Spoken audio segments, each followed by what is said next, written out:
Hi everybody, welcome again. We're showing you today this beautiful little tabletop Hobart mixer. It's the N50A. It's a 3-speed unit, 115 volt, single phase of course. It does not have any of its accessories with it, but they're easy enough to come by. Type of agitator you want to use, and the 5-quart bowl of course. Has all 3 speeds. It's a second mid-speed range, and of course the 3rd speed. Quiet, smooth, very nice. Has the drive for your accessories like your meat chopper, etc. Manual bowl lift. We have lots of equipment in our stock for process and packaging. We do hope you'll visit our website at www.champtrading.com.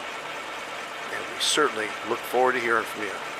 Thanks for joining us for this short video today.